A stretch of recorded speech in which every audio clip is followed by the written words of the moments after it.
여러분 인생에 홍해가 있지 않아요? 누구나 다 있습니다. 그런 게 영적인 홍해들이 갈라질 줄로 믿습니다. 오늘 열왕기하 2장 1절로 11절의 본문을 가지고 엘리 사회 시대 성령의 역사를 구하다, 이런 제목으로 말씀을 나눕니다. 우리 노란 우리 그 주제 제목을 함께 읽어봅니다. 시작. 엘리사의 시대에 성령의 역사를 구하다. 아멘. 성령의 도우심으로 여러분 오늘도 말씀 속에서 하나님을 발견하시고, 또 여러분의 살아가는 구체적인 삶의 현장에서 성령께서 날마다 지켜주시고 도와주시고 함께하시고 내주하시고 위로하시고 중보하시고 여러분을 승리의 길로 인도할 줄로 믿습니다. 한 시대가 이제 저물어 갑니다. 이 완악하고 강팍한 북이스라엘 그 우상이 지배하는 그 땅에 선지자 엘리야가 하나님의 말씀을 전하고, 또 그 아주 폭정을 일삼는 아방 시대에 그가 엄청난 영적 대결을 벌였지 않습니까? 그곳에서 그는 하나님의 살아계심을 증거하였고, 또 세상을 향해서 선포했습니다. 너희들이 언제까지 바알과 여호와 하나님 사이에서 눈치를 보며 머뭇머뭇 기웃기웃 하겠느냐. 너희들은 하나님을 따라야 된다고 강조하고 있었죠. 선포하고 있었습니다. 여러분, 그러한 말씀이 이 시대를 향해서도 동일하게 선포되어져야만 하고, 또 저와 여러분의 삶과 사역을 통해서 우리 각자의 인생 현장에 하나님의 존귀하신 이름이 널리 선포되어져야 할 줄로 믿습니다. 그러한 엘리야 시대를 마감하고 열왕기 하 시대를 보면 아하방과 엘리야의 시대가 이제 종결되고, 우리 1장을 보시면 그 아하방의 이름이 뭐였습니까? 혹시 기억하세요? 아하시아. 아카시아 꽃 비슷해요. 아하시아. 다 함께 아하시아. 아하시아. 이 정도 이름은 좀 기억하면은 성경에 좀 이해하는데 도움이 많이 될 것 같아요. 여러분, 아하시아 왕이 됐는데 여전히 엘리야는 사역하고 있었습니다. 그런데 1장에 우리 지난주에 말씀을 잠깐 리뷰를 해본다면, 이 사람이 그 다락 난간에서 어떻게 됐습니까? 떨어졌어요. 추락했어요. 그래서 막 부러지고 막 그랬었을 것 같아요. 지금이야 그러면 바로 병원 가가지고 부러진 데 붙이고 이렇게 회복하면 되겠지만, 여러분 이 구약 그 북이스라엘 이 시대에 열왕기 하 시대에 그런 게 있을 리가 없잖아요. 그래서 굉장히 아파하고 침상에서 내려오지도 못할 정도로 끙끙대던 여기저기 부러지고 금 가고 그랬겠죠. 그래서 그럼 이럴 때 인생의 곤고한 문제 찾아왔을 때 어찌해야 되겠습니까?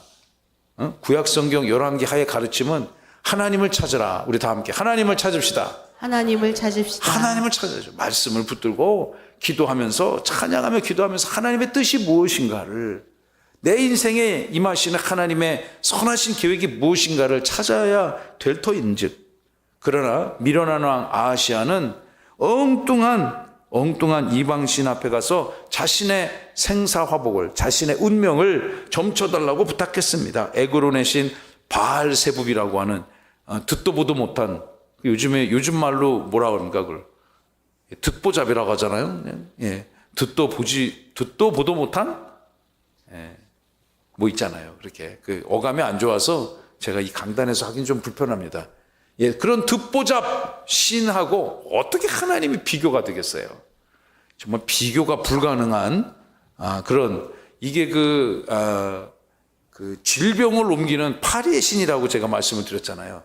예, 실제 파리도 믿고, 또 인간이 이렇게 미련해요. 가장 잘났다고 가장 이렇게 난척하고 그러지만 참 미련하고 또 부족한 것이 우리 인간 아니겠습니까? 쥐도 믿는 사람 있잖아요. 그 쥐도, 저는 인도에 가서 쥐신을 믿는다고 그러길래, 쥐가 그래도 한국에서 보는 쥐 말고 좀 멋있는 쥐인 줄 알았단 말이에요. 좀 내가 아는 쥐의, 그 인간이 쥐를 믿으니까 쥐 사원이 있단 말이에요. 예. 템플 포 마우스.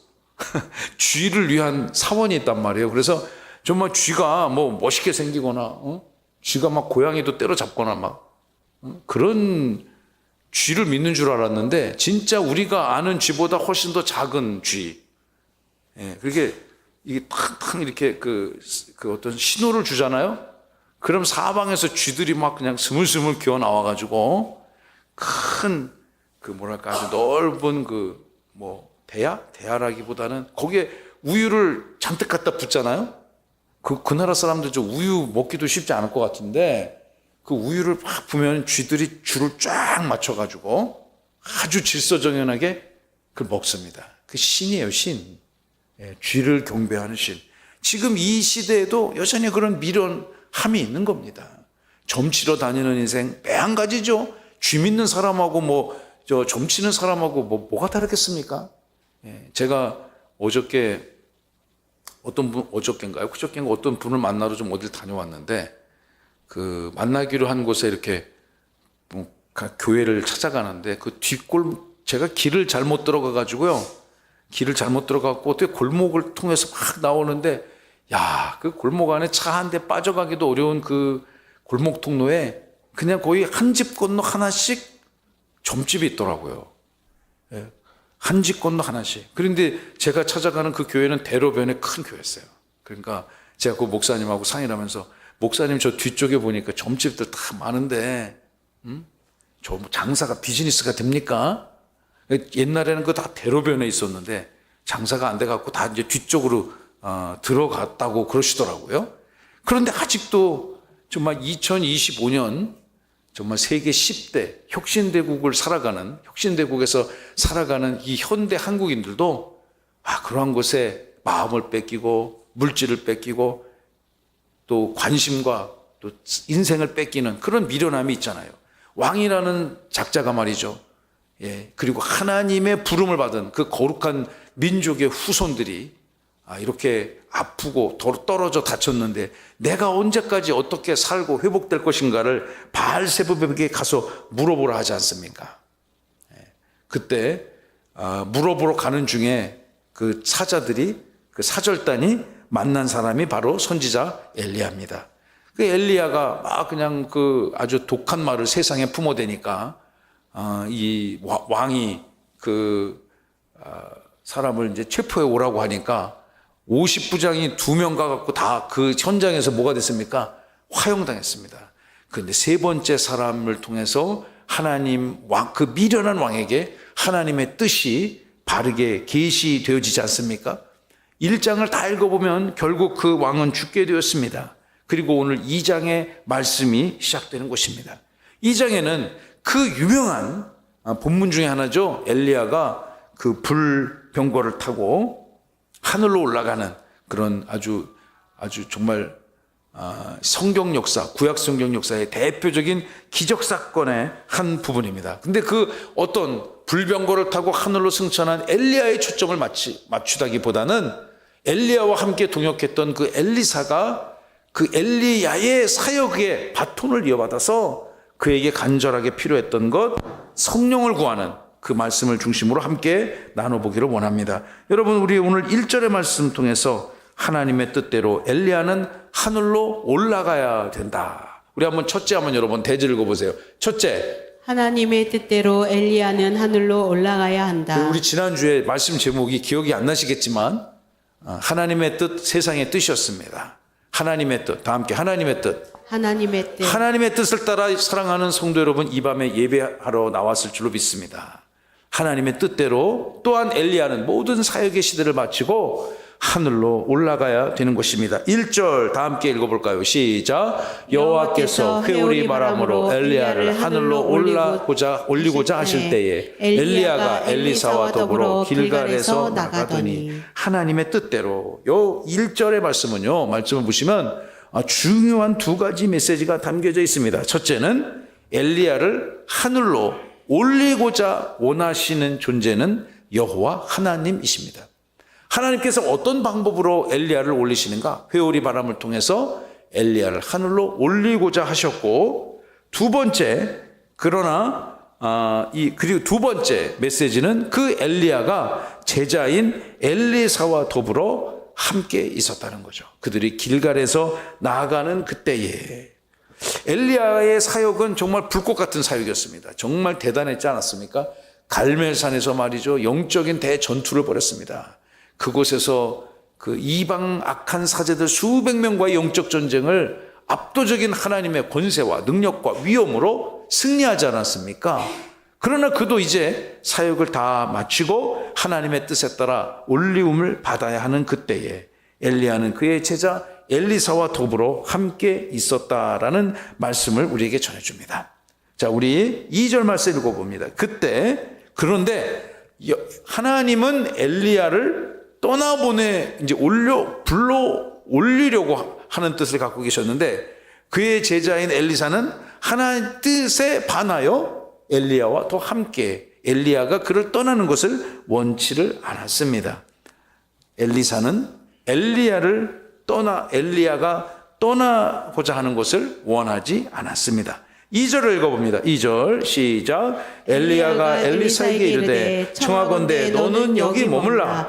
여호와께서 나를 베델로 보내시느니라 하니, 엘리사가 이르되 여호와께서 살아계심과 당신의 영혼이 살아있음을 두고 맹세하노니 내가 당신을 떠나지 아니하겠나이다 하는지라. 이에 두 사람이 베델로 내려가니. 아멘. 여러분, 이제 엘리야가 엘리사에게 말하는 거죠. 너는 이제 여기서 머물고 헤어질 준비를 하라.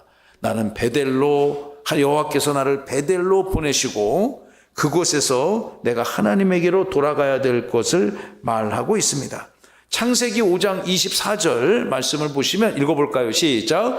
에녹이 하나님과 동행하더니 하나님을 데려가심으로 세상에 있지 아니하였더라. 이 땅에 있었던 인간 중에서 죽음을 맛보지 아니하고 하나님이 직접 데려간 사람이 몇 명 있습니다. 그 중에 대표적인 인물이 창세기 5장에 계시된 에녹이라는 인물이고, 또 오늘 열왕기하 2장에 기록되어 있는 선지자 아방 북이스라엘 아방 아시아 시대에 하나님의 말씀, 우상을 회파하고 하나님의 말씀을 회복시키고자 했던 그 엘리야도 오늘 우리가 읽은 본문 맨 마지막 절의 말씀과 같이 살아있는 채로 하나님 앞에 올라가는 것을 경험하게 됩니다.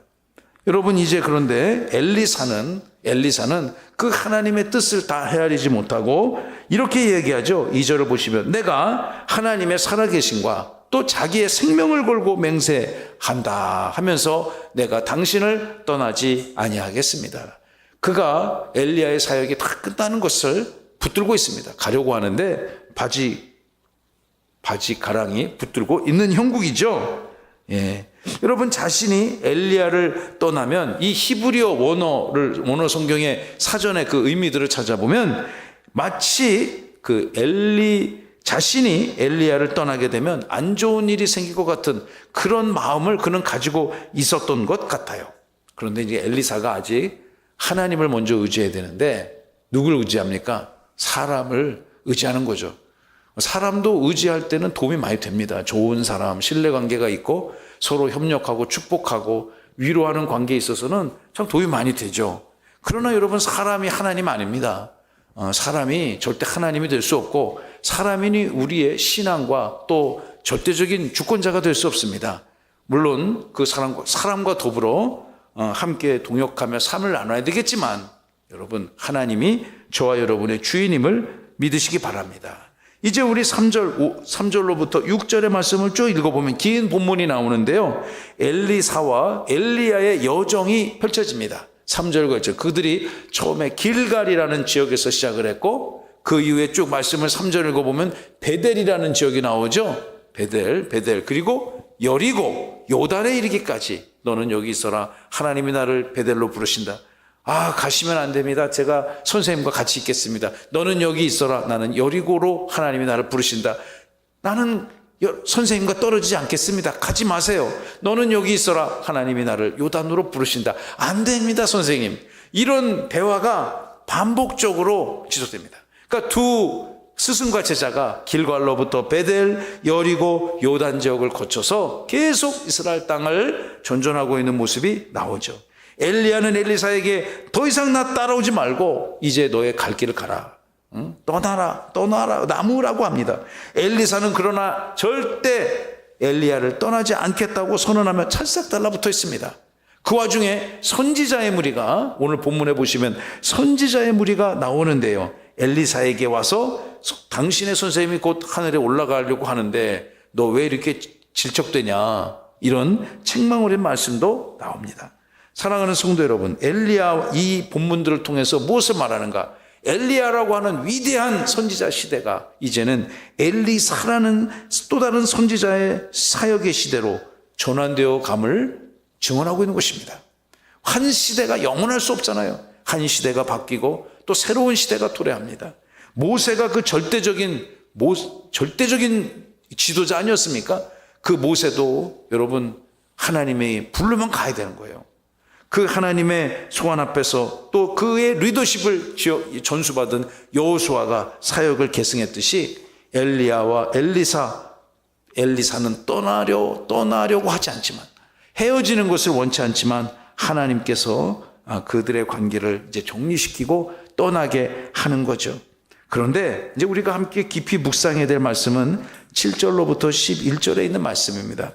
여러분, 넷째 대지를 함께 읽어봅니다. 넷째, 시작. 엘리사의 사역에 반드시 필요한 성령. 엘리사의 사역에 반드시 필요한 성령을 엘리사가 이제는 더 이상 선생님 엘리야를 잡을 내가 힘도 명분도 권세도 없다는 것을 깨닫고 저에게 축복을 베풀어 달라고 그에게 구하지 않습니까? 엘리야의 마지막을 함께 보고 싶어하는 그 엘리사, 두 스승과 제자, 두 선지자의 그 인간적인 유대감, 영적인 일치 대단합니다.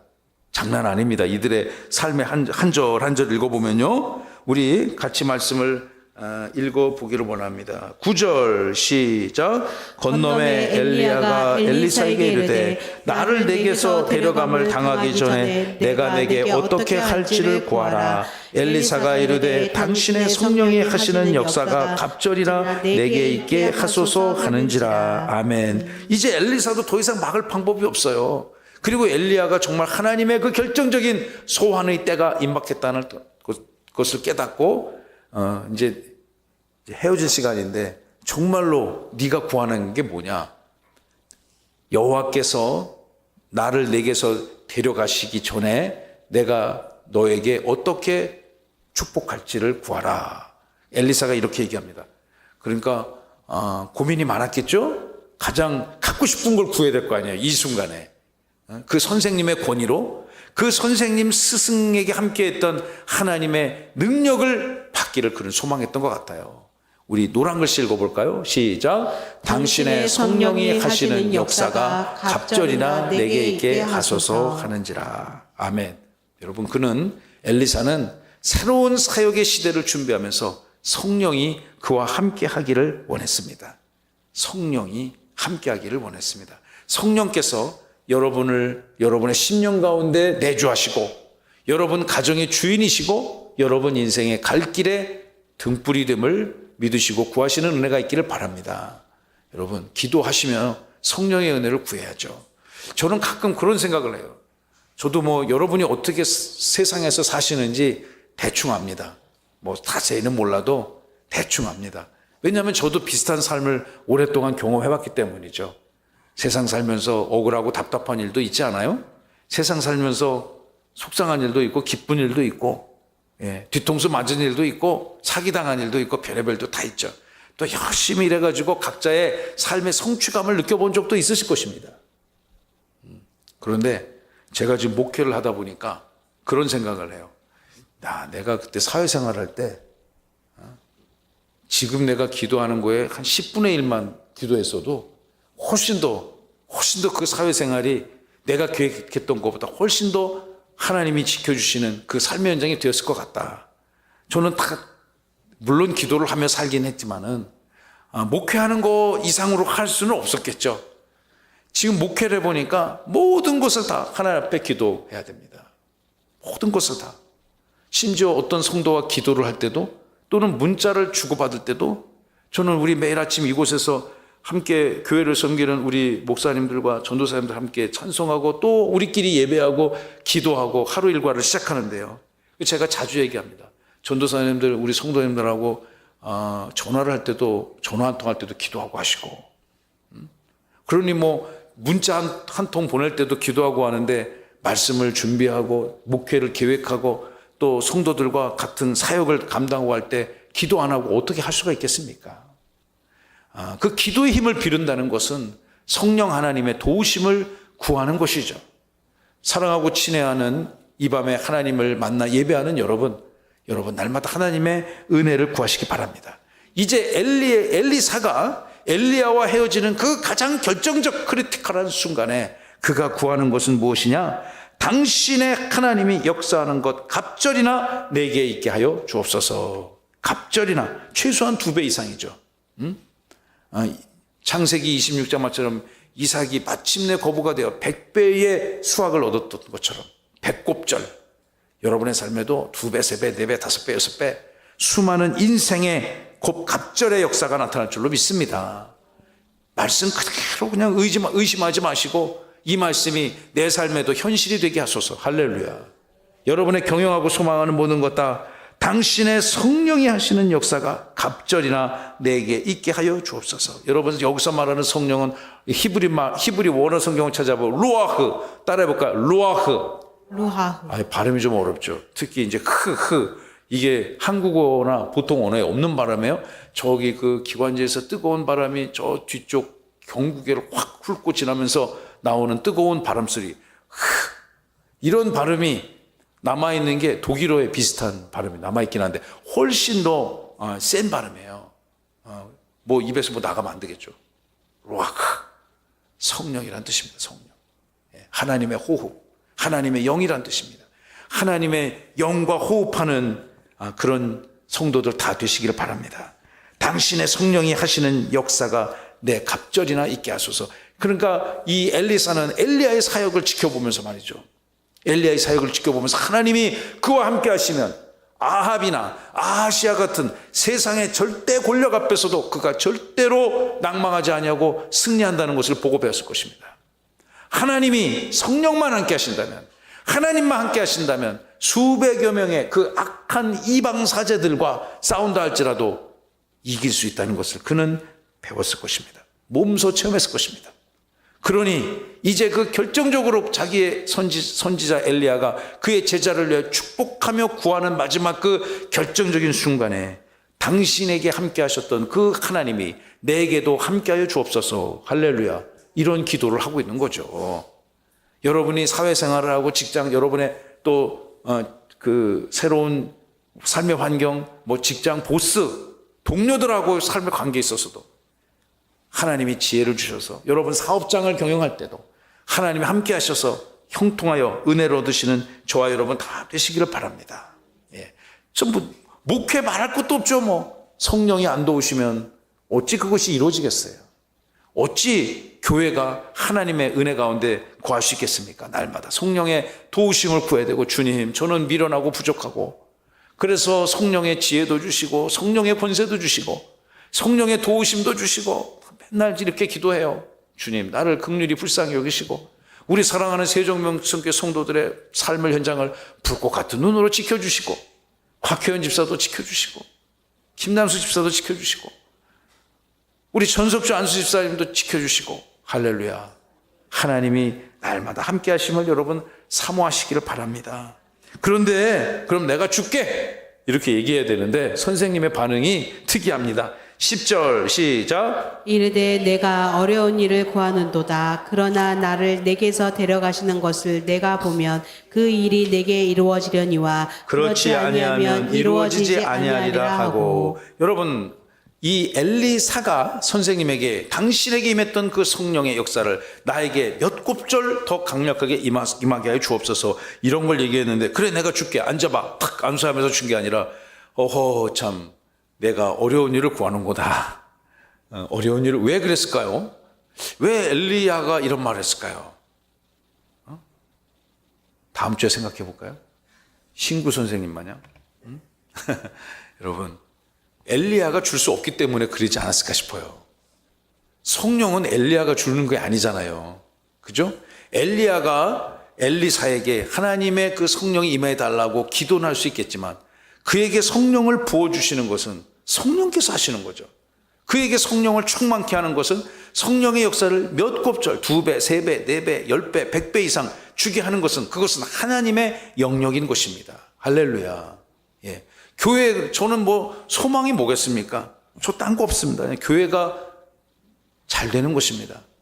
그래서 하나님이 영광을 받으시는 교회로 성도들이 찾아와서 하나님을 만나고 누리고 경험하고 소유하고 전하고 선포하고 그분의 은혜 가운데 그에서 행복한 이 땅에서의 삶을 누리며 천국 바라보며 살게 하는 것, 그 저의 사역의 목표입니다. 어렵지 않죠?